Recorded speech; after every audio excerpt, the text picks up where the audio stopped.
Formula One is headed to what is brewing to be the most anticipating season in the sport's history. But it's not going to be without changes in the rules, even though we are in the same technical directed era. The FIA made sure to implement some tweaks in order to prevent further exploitation of the rulebook. And with the brand new lineups in majority of the grids, what are all the changes that we are going to witness in 2025? One thing is for sure. We are probably entering the season that could give answers to tons of questions regarding the drivers and their futures with their current squads. Horner himself said that it's going to be something that we haven't seen in a long time in terms of the number of teams being competitive. As he said, it's going to be massively close next year. You've got at least 4 teams that are going to be in contention in the last year of these regulations. The biggest winner will be F1 next year. I think that there are going to be fine margins everywhere. First and foremost, it's important to note that the FIA has managed to deal with some of the greatest issues that were posed as a huge threat to the integrity of the sport.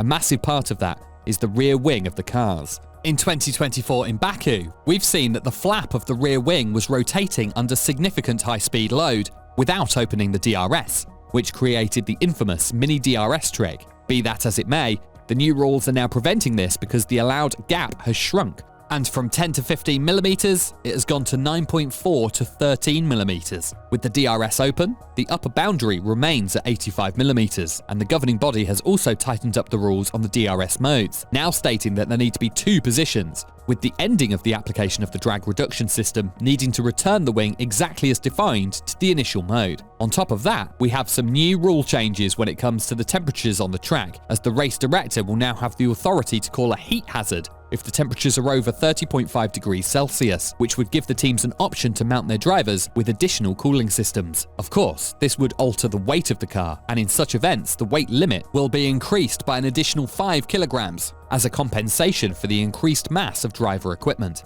The most important thing is that we are very likely to see an evened out battle at the front. And even though we can't say for sure that the MCL38 was an illegal car before Baku, on races like Monza, where the downforce levels were very low, it's still a step in the right direction, in order to make sure that it's the driver who will bring the difference to the team, not solely the car.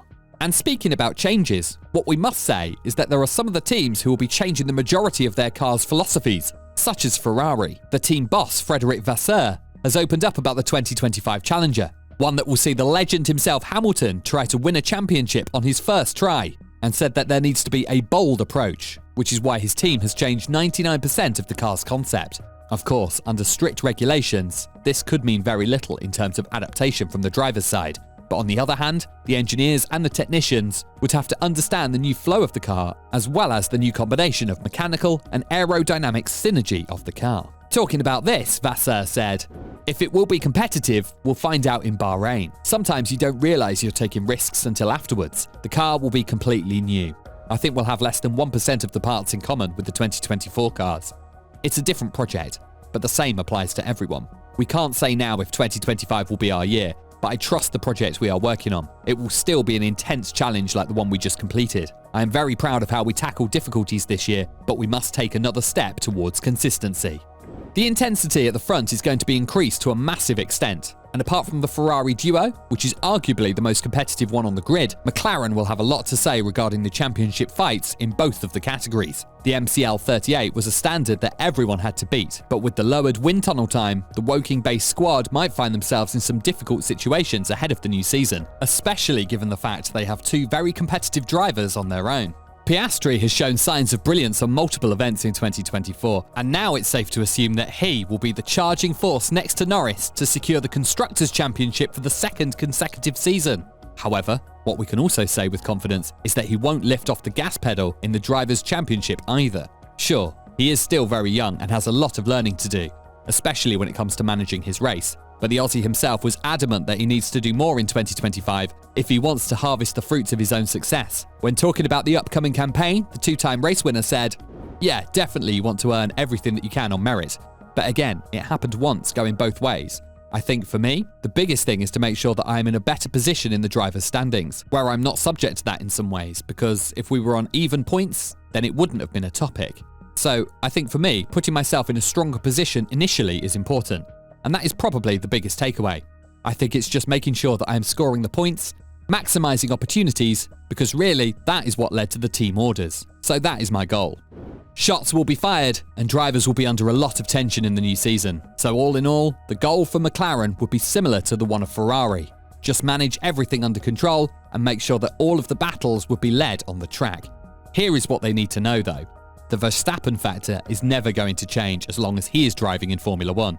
And regardless of how good your car or your lineup is, the Dutchman will always be here to mess things up for you. We've seen him accomplishing something that has been done twice in the history of the sport, win a Drivers' Championship while his team finished third in the Constructors' category, and both of these times happened back in 1982 and 1983 by Keke Rosberg and Nelson Piquet respectively. This is why Verstappen has been adamant that he is not going to change anything regarding his approach to the 2025 season, and that he understands sometimes there is a margin to be crossed, and he is ready to do it if it means that the title is at stake. This is going to be very interesting to watch because both Leclerc and Norris have been adamant that they are going to adapt their driving styles according to Verstappen. And with Piastri and Hamilton in the mix, it's just going to be the most competitive season that we've seen in quite a while.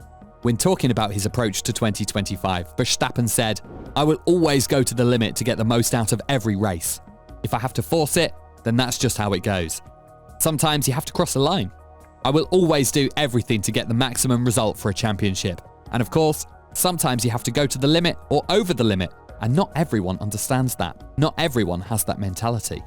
Leclerc, on the other hand, is not afraid to back down from the challenge that the four-time world champion will impose on him. And now that the stakes are higher than ever, because he does need to beat a seven-time world champion as his teammate first, before he gets to the Battle of the Titans, the Monegasque driver looks readier than ever. Elaborating on the upcoming duels with Verstappen and how he is going to handle them, Leclerc said, "You've got to pick your battles, and I feel like Max knows how to adapt to different situations.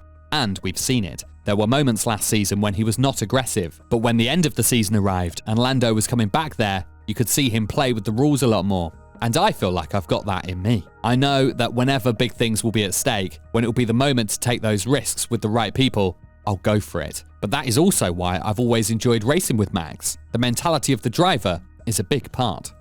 Meanwhile, George Russell is stepping into 2025 with a fresh sense of freedom and responsibility, finally shedding the shadow of Lewis Hamilton to become Mercedes' #1 driver. However, this newfound status comes with its own challenges, not least the rising pressure from young prodigy Kimi Antonelli, who is waiting in the wings to prove his worth. The future of the Silver Arrows, though, will hinge less on driver dynamics and more on the engineering brilliance of James Allison and his team. After all, even the most talented drivers can't contend for titles if their car fails to meet the mark.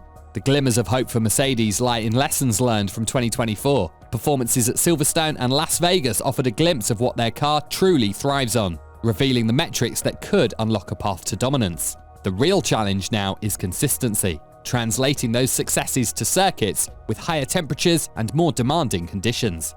With all this in mind, what do you think about the upcoming season? And more importantly, who do you think would prevail as the biggest winner and the biggest loser at the end of it? Let us know in the comments below. And if you are interested in Tsunoda's shocking development of events in Red Bull's camp and a potential move to Aston Martin, make sure to click on the video that appears on your screen right now.